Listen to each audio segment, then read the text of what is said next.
Hello everyone, today we trace an essential history of the Black Death. So my regular followers know how much importance I attribute to this event. In medieval history, it's a great phenomenon that really changed the face of European, and not just European, but a bit of Eurasian history objectively. I mostly looked at it from a Western perspective, but you can understand many times in history how certain phenomena, certain changes, certain great transformations sometimes were pretty much transversal. The Black Death, as we will see, is basically the major pandemic that broke out after the 6th century Justinian pandemics that also triggered that part, or at least accelerated brutally the passage from late antiquity to early medieval times. This is an interpretation you can give to it.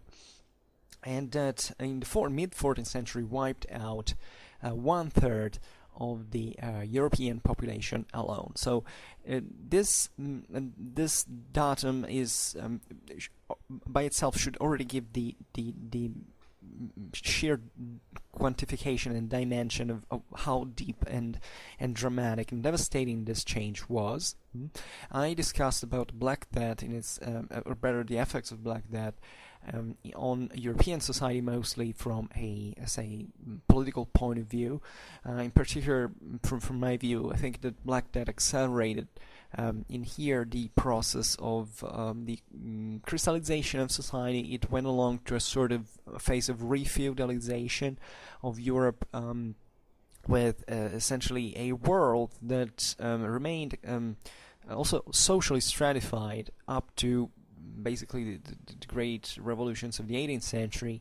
And in fact, also from a sheer demographical point of view, you see that the pre-Black Death demographic level in Europe was not recovered, if not in the up to the 17th and the 18th century. In fact, the Black Death in part contributed to the creation of the modern age in some way. We also underestimate the psychological effects. It is something that often it's very difficult to grasp from the sources. Of course, for the Black Death we have a great amount of depictions of writings, the allegory of death, claiming victims like on horseback with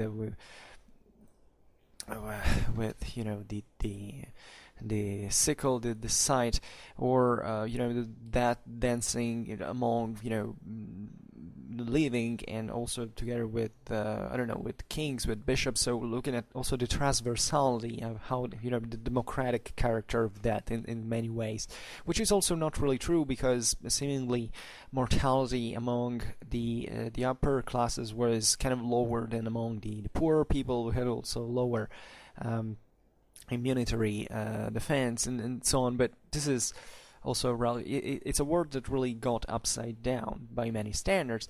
The Black Death, even produced civilization in part. I mean, if take Boccaccio's Decameron, for instance, that was created and written and setted into this country house where these youngsters essentially went fleeing from Florence, where the plague was ravaging.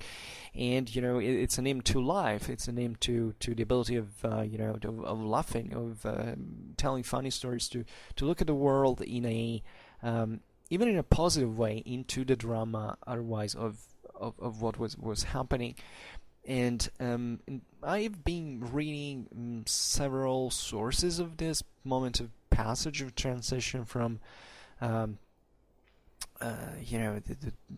through the Black Death, essentially. And the first thing that strikes you is that if you read all of them, kind of a big quantity of them at a broad range, and you understand really how the transformation of society is actually intelligible through those sources. I mean, they don't really rationalize that. They don't tell you, oh my god, it was like, it's so different now after the Black Death. That they rarely say something like that. But on the other hand, you realize also from certain political and social dynamics that happened, that there was a brusque contraction, a shrinking of that society. Also, the landscape changed in many ways. Much of the reclamation and the deforestation that had occurred in the previous centuries in this expansive European system was kind of lost. Many areas were once again flooded by swamps, and then the forests re-expanded. Also, the economical activities kind of came back. Also the financial activities collapsed. This had actually occurred even before the Black Death, because we're talking about a system that was already in crisis, a stalemate with not an open recession. There had been a major financial crisis, there had been famines. It seems also in here that part of what were really the causes of the Black Death, because we'll look at it today, but we are really, even in the 6th century, you realize that this great pandemic arrived at a moment of contraction, of decline, of poverty, of certain problems that were occurring, and that might be in part have been triggered by these same factors. I mean, the same spread of the disease might have occurred partly also for this reason. As always, we also trace things as, we input these things to climate change. The idea that there was this small sort of the worsening of this cooling of the climate in some ways, so that there was less productivity, famines, a lower demographic growth essentially, and the also worse living conditions environmentally speaking. These are small glaciations that arrived also in the mid 17th century. The seemingly part of the plague that arrived during the 30 Years' War or something like that was due also to part of sort of another small glaciation. So we tend to look at this broad phenomenon, not really marking and pinpointing, identifying that single factor that brought to transformation, because the common narrative is essentially the Genoese ships brought from the siege of Kaffa, when the Mongols were using chemical warfare with rotten corpses thrown and with trebuchet, etc. This disease through the fleas of rats, and this eventually spread. It's a very mechanicistic interpretation. I mean, of course, it was a mechanical thing. This disease is spread in some way, and we have to trace that. We can't even follow, in fact, as we will do today, partly on the routes of spreading of the disease. But at the same time, it seems that there were certain predisposing factors that otherwise, might have also, really been not brought to the plague if this had not arrived by itself. Obviously, physically transported, but that really made it possible its spread to be so intense. There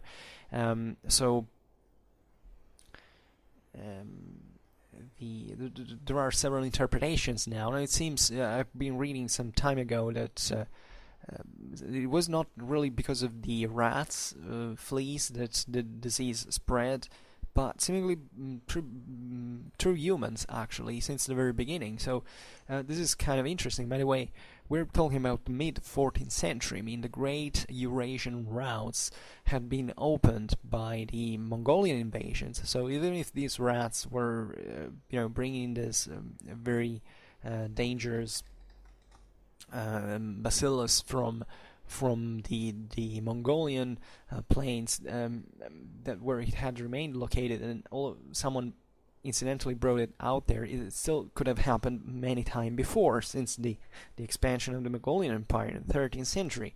Why really in the 14th? It might have been a case, of course, that disease had not come out at that point, but evidently there might have been other factors that eventually contributed to spread it at such a extended mass, say, such a scale, geographically speaking. Excuse me, I drink a little one second.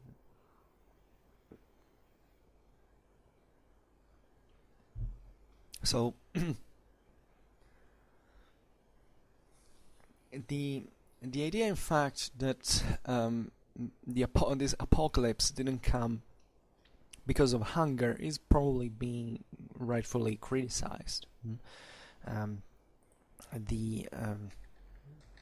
It seems also in here the nature of the same plague, we don't know really much. Normally, as moderns, we think that this microbe that brought the plague was the Pasteurella pestis. So the plague, as we've seen, was also in here. We don't really know. It's just like the Antonine plague or the Justinian plague. We don't really know what it was. Seemingly and interestingly, these were always diseases that seemingly came from the east in some way. The idea that the plague arrived from the eastern trade routes, the contacts with Persia, etc. It's a kind of a constant, both in Antonine times, that when the victorious Roman army basically brought back this plague to the west after the Parthian campaign. In the same goes for the Justinian times, where this seemingly spread because from the eastern frontier, and here in 1348 seemingly because of a Mongolian contact, let's say, and or let's say by the means of these armies and merchants that basically made back and forth from east to west very, very easily. Also, in here we have to understand that there was a sort of cyclicity that was definitely related to the normal astronomical cycles, meaning that the alternation of seasons, for instance, brings inherently, a spread of disease in certain parts of the year, and that represents itself cyclically also in other ways. For instance, there is the famous Malthusian cycle, so this idea that at a certain point the population, the human population expands because of the availability of resources. At a certain point it overexpands. Just think at the time, the basically non-existent contraceptive methods or control and birth control, let's say, on a broader scale. So at a certain point there was not food for anyone, so either there were migrations or you had to work hard to claim other land for nature and so on to cultivate it. But this really didn't work because of the technological potential of the time. So basically there was a famine at a certain point, and naturally obviously could also occur by itself, by other, by the weather, by this other random stuff that happen in nature and then can influence at a broader level. So there is a scarcity, people die, population shrinks, and this happens once again. And this was often associated also to the plague. I mean, there is a cyclicity, a recurrency to the plague. For instance, Justinian's plague seemingly represented itself in Europe up to the 8th century cyclically.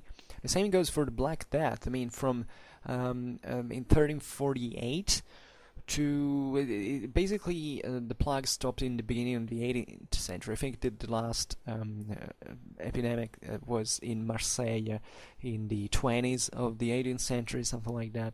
So it was something that represented itself cyclically for many reasons. Eventually, also, the reason why it disappeared is that it didn't represent anymore. Is also that probably living condition, hygienic conditions progressively got better. They modern sewers, improvement in medicine, and so on. So this naturally, fortunately, is really over, can be cured. But the real point is that there are big factors that eventually can refuel the spread of the disease, and that therefore even are allow us to pinpoint certain particular times to say, okay, this was really the big moment where before this didn't exist and eventually came back in cyclically. So, as we were saying, it seems at least that the means by which the plague was transported were these caravans and armies that were crossing continuously the Eurasian steppes. Definitely, this was a century of where war had been pretty intense.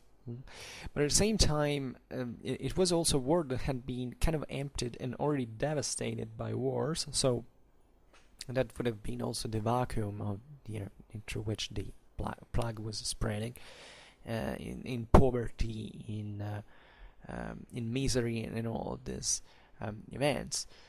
It was early 14th century society was a society in crisis, as we've seen.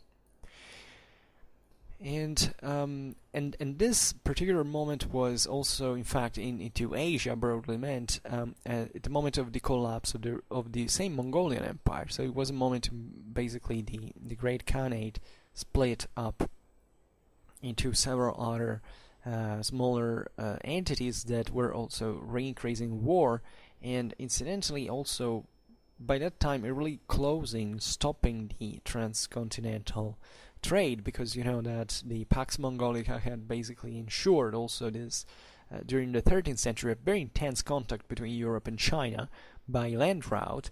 At this point this was collapsing as well, so even in here the movement, I don't know how you can quantify really such things, but probably had already contracted. So maybe this really stresses the fact that maybe it wasn't really because of these big movements that the plague spread, but on the contrary because of the economical the side effects, let's say, of the economical contraction that had brought misery and so on. Because otherwise, why wasn't this plague spreading at a certain point before, when the Mongols were really far expanding and still going back and forth from China to Europe and vice versa, so quickly and so rapidly. So environmental factors were probably are probably more plausible as a factor. And as we were saying, we don't clearly know even what kind of course that it was a bubonic plague is evident from the sources, but we're not 100% sure what kind of biologically how this really was. We think that this microbe had stemmed from had basically been brought by these wild rodents of the steppes, and that these expanded in some way the epidemiological frontiers and extending the essentially the infection, the contagion of animals and men up to the shores of the Black Sea.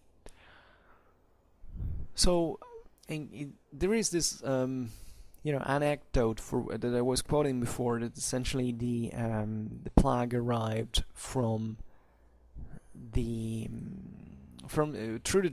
Genoese ships from Crimea, essentially. This would happen basically between 1346 and 1347. The Mongols basically were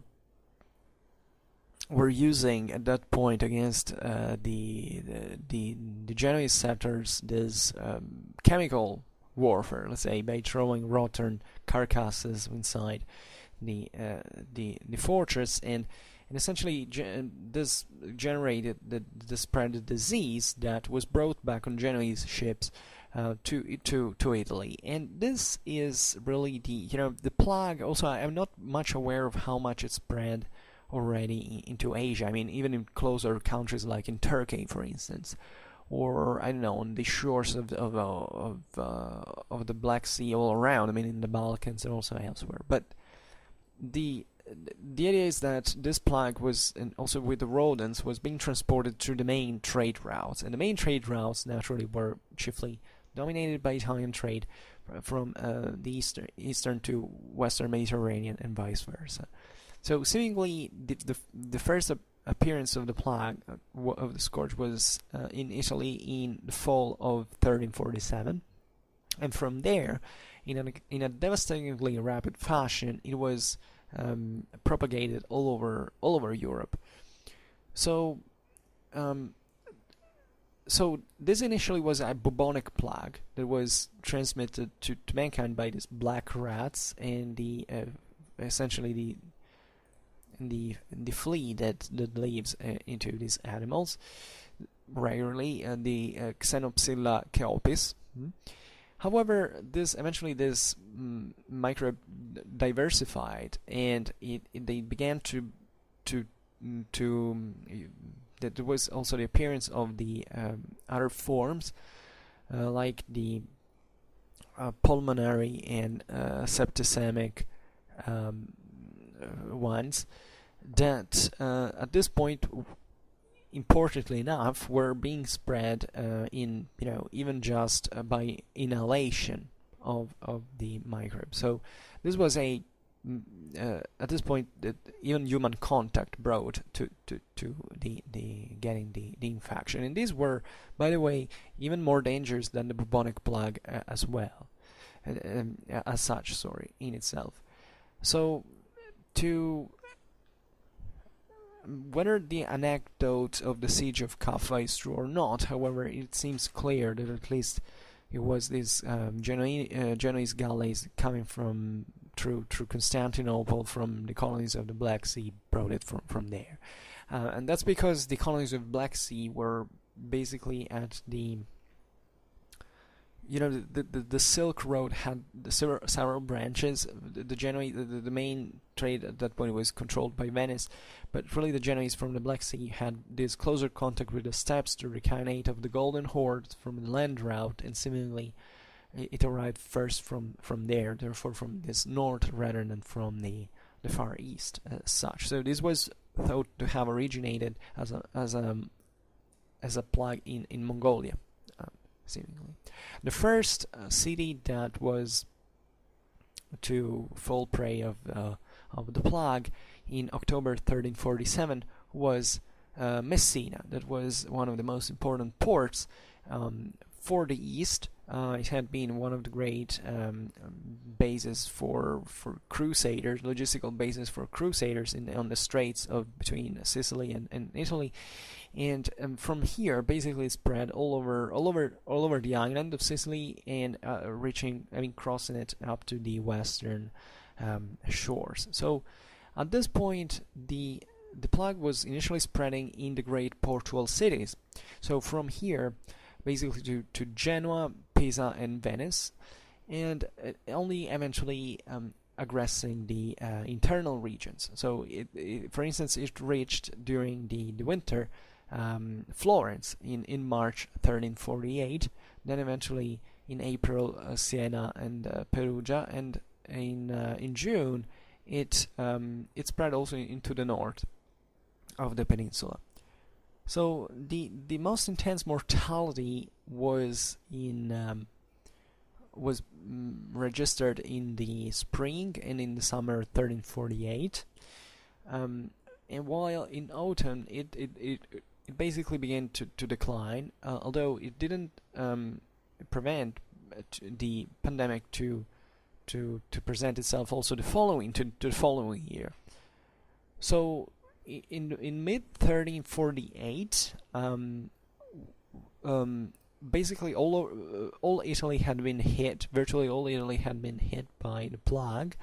And now also great parts of France and the Iberian Peninsula were invested by it. So the first spread was really coming, as we've seen, through the maritime routes. So this was very hard in places like southern France, into the Aragonese ports, through Barcelona and so on. And then hitting, in this first wave, that was the hardest one. It was also easier to propagate because of the warmer climate in the good season.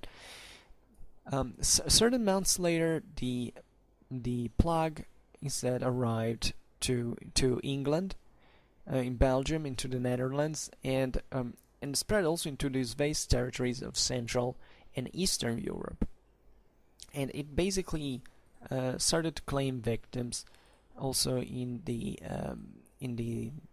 winter of 1349, while in the spring and in the summer of the same year it arrived up to Scandinavia, and maybe Sweden just being invested a bit later than this, but basically propagating like a wave, like a tide, all up to the north.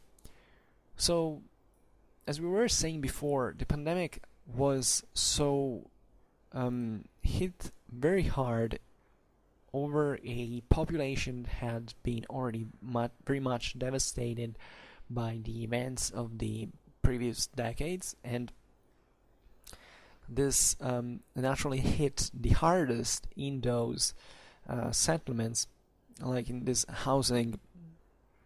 Where there was a higher housing density essentially. So chiefly in the cities, but also in the countryside, but chiefly in this endemic concentration of the urban centers that at this point were, you can imagine the sanitary hygienic sanitary conditions of medieval cities like they were. People lived extremely close to each other, often several persons living in the same room, houses being very close to each other. Think of all the dirt in the other, the various the garbage and even other biological refuses, let's say, and waste being there on the street. There was no sewing at this point. The city streets were also very, very much narrow. Sunlight rarely penetrated in there, so even that sunlight has this kind of disinfectant effect on. It kills bacteria, and so you can imagine how easy it was for this this plague to spread. And also, you can also imagine what the the very modest level of medical culture at the time it really was. It was understood naturally that contact, people thought at the time that it was really the physical contact at that point that brought you to be ill. They didn't know that it passed at a certain point mostly through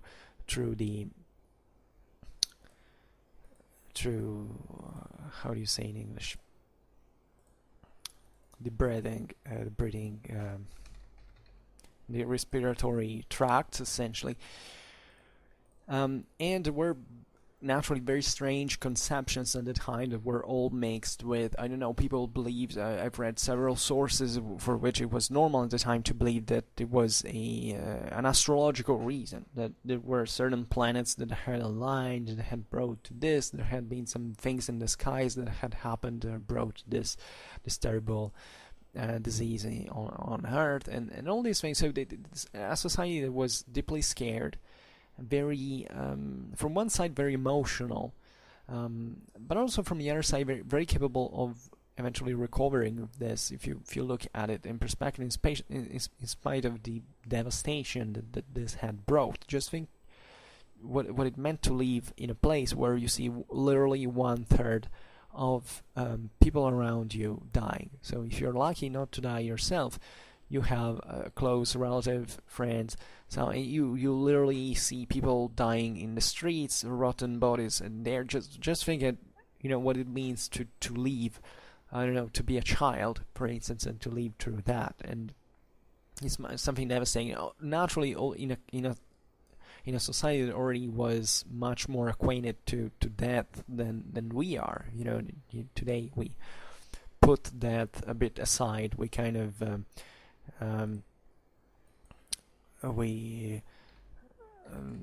we basically exorcise it, and then we presume it's just but at the time death was so something so frequent that also the whole conception of the world was influenced by it, and this was an extra. Obviously it was believed also to be a divine punishment for some reason. There was many people went literally nuts. Also, they said, okay, screw this, let's do whatever we want because we're gonna die all. So it's either we have fun now or it's over. So it's also produced very strange, psychosis, and it brought, not really strange psychosis, but the certain products of this society that was really trying to cope with something that was unintelligible at that time, was seen as very strange. Obviously, there's a great cultural production also related to what happened at the time, but we'll skip this for now. The only point we can make is just think at how this really changed the world these people were living in. So the idea also 1/3 of the population wiped out is perhaps a bit exaggerated. I mean, I don't know really. I haven't never checked really from historiographically when this number, this proportion of 1/3, really was stated. Probably was less because we also in here at the point and at this point, if you count 1/3 of the European population, it would have been 30 million people, roughly. So this is, a bit too much. Not all the countries were really hit in the same way. Not all the regions were hit in the same way. Surely the heaviest toll was paid by Italy and the Mediterranean areas of France, and in the east instead some territories, for instance as the Polish one, were instead hit in a much lighter way. Also Brabant and the Netherlands were seemingly not suffering excessively, especially considering the fact they were relatively highly populated, and those were centers that were close to also to very important trade routes and traffic. So it would be interesting to go into detail with this, maybe in another video. There was a great disparity of in these situations, indeed, that could happen at a very close distance, which is very interesting. For instance, we've seen how hard Italy was hit, and Lombardy was no exception at this point. But incomprehensibly enough, or strangely enough, at least Milan, that was one of the greatest centers, the greatest centers of Lombardy, and so important for trade routes between Central Europe and Southern Europe, was seemingly not hit, if not marginally, and it was excluded basically by the effects of the plague. Just imagine how this brought even to certain dynamics to go in a different. I mean, just think about politics and society. Everything might have changed if, I don't know, Milan had been hit by the plague, or some other city had not been hit by the plague. Because at this time, by the way, the demographical dimension is really important as well. I mean, the idea, especially that the collapse of the 14th century was also a due to. I mean, there were. The general narrative is that the European system at this point had kind of overexpanded, for which there was already, as we've seen, the seeds of the crisis were already there, and basically the plague hit on a world that was kind of already crumbling. But this is not necessarily true. I mean, it's a bit teleological as a view. Maybe the system would have stagnated, and if the Black Death had not happened, we might have even not clearly seen a moment of transition. I mean, of course, there are so many evident problems that in this society. Initially, think about the Great Famine of 1315, 1317. I made a video on that that explains a bit what it practically was, and if I'm not wrong in that video, I stress really how the world system was kind of in a catastrophic fashion, how the system was crumbling. But sometimes historiography has also looked at at these moments of crisis, just because there was a major crisis coming afterwards. What you want to see before are the prodromes in many ways. Let's assume Black Death would have not arrived. Maybe today we would look even, I don't know, the end of the 13th and beginning of the 14th century in a different fashion, because now we have to justify what happened later by saying, look, here there were certain systemical factors that were at the base of this crisis that we have to investigate. Before, if the plague had not happened, we would have not minded more than much. And I'm sure that if you look at even at the 13th century, you can't find, I mean, in the moment of greatest growth of the system, you can't see even a kind of really non-progressive evolution of society. Recently I made a video which is called Economic Development of 13th Century Europe, and in there I basically I argue that even this great expansion of the European system was never something that, you know, began to crumble only from a certain point onwards. I mean, it's as if the seeds of this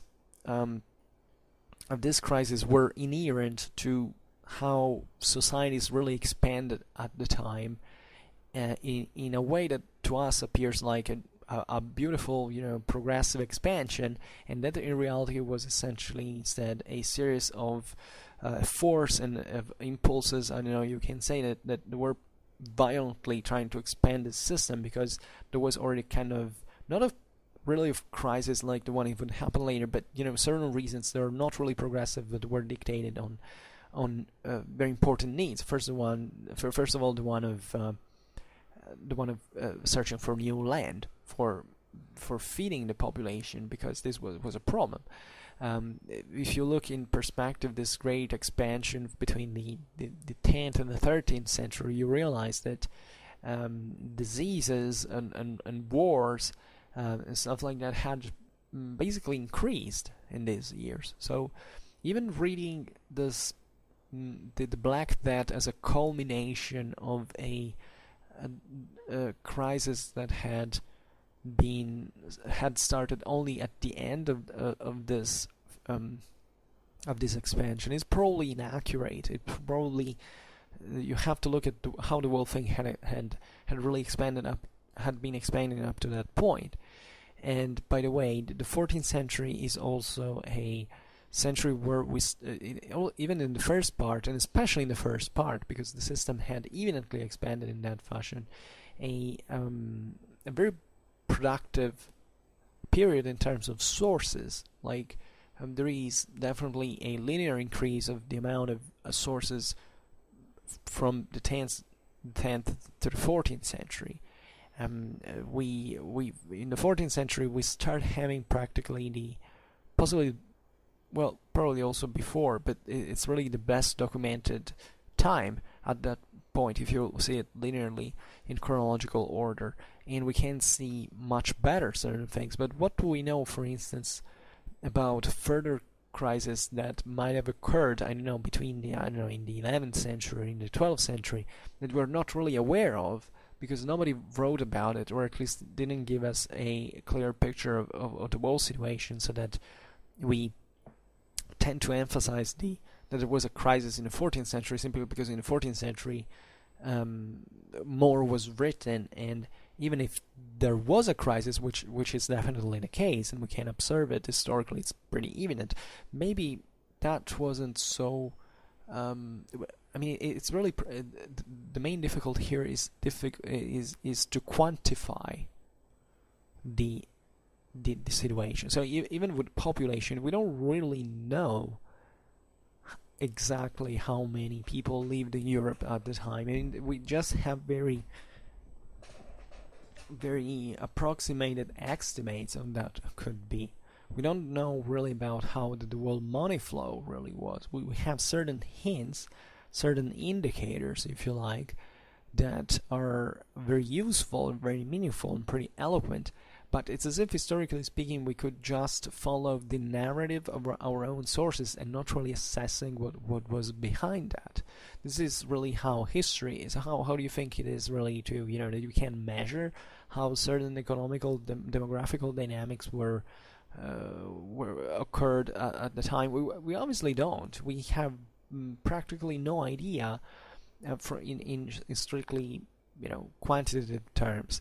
We of course, we do have some idea broadly, but it's so, the extremes of these numbers and these interpretations can swing so wildly that at a certain point it's better to concentrate on other factors, on other elements, than on the narrative in itself, rather than the historical datum that does not exist, basically to tell us, to reveal us effectively how big that phenomenon, that dynamic really was.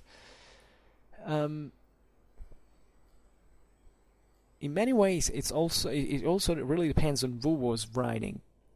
For instance, this idea that Italy was more hit than other areas. Do we really know it? I mean, can we really quantify that? Because objectively, in these Mediterranean areas of Italy or southern France, etc., we also we have a better documentation. We know more. We see more. It's much more intelligible.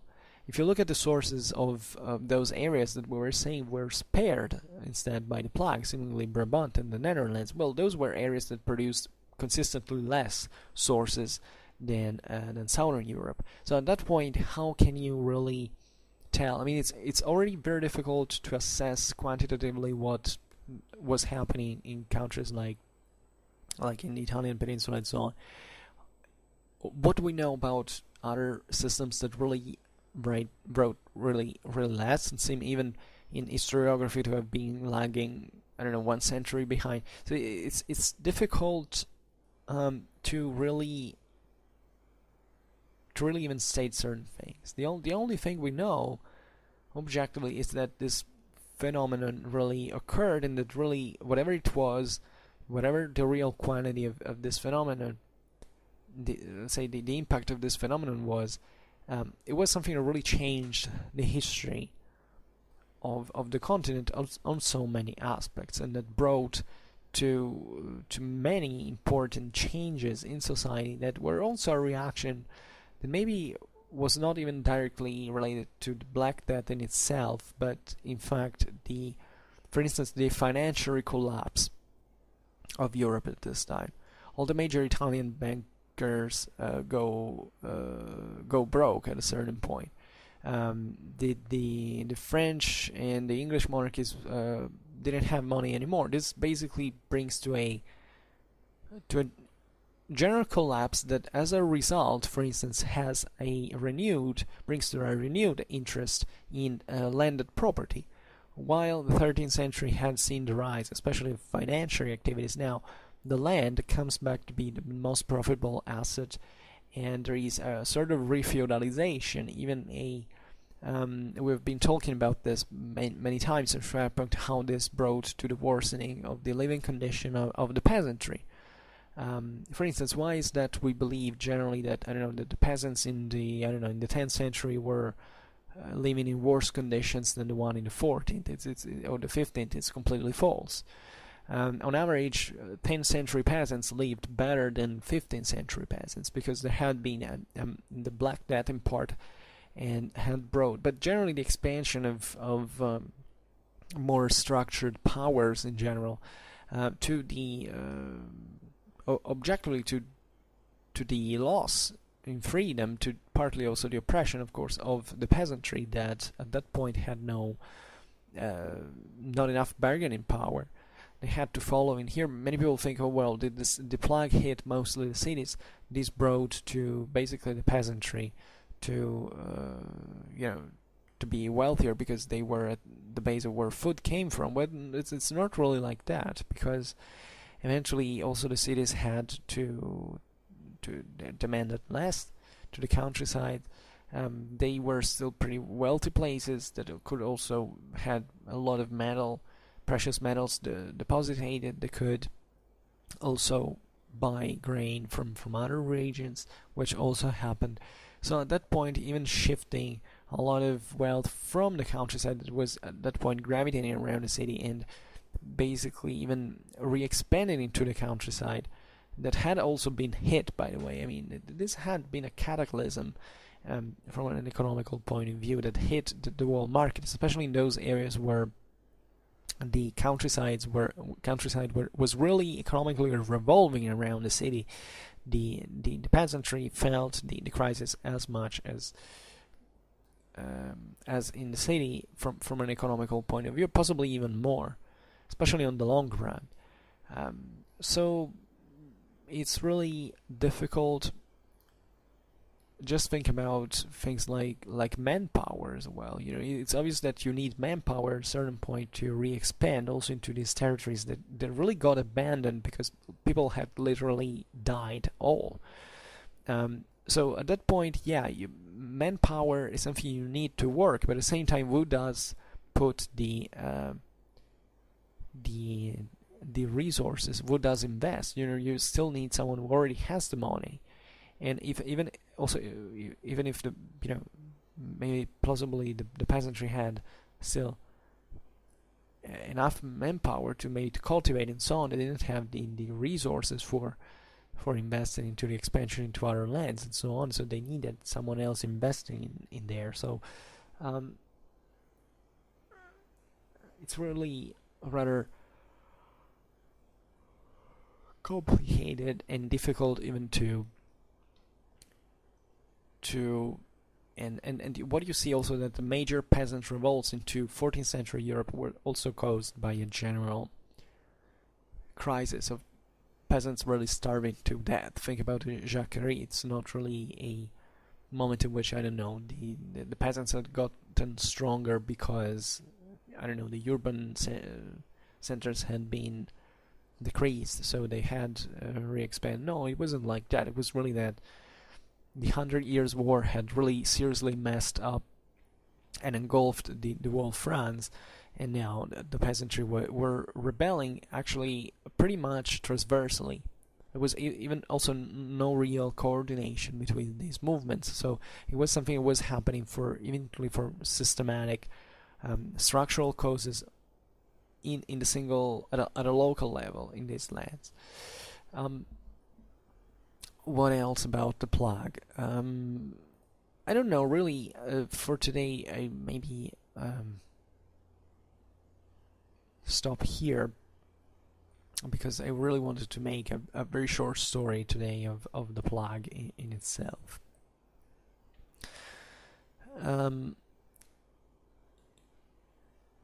Yeah, so, well, okay, it's an unusually short video for this time. I hope that you enjoyed it. Anyway, if you did, please share it, otherwise leave a like or subscribe to my channel if you're interested in upcoming contents. For now, I thank you heartily for listening to me. I wish you a nice time and see you next time. Bye.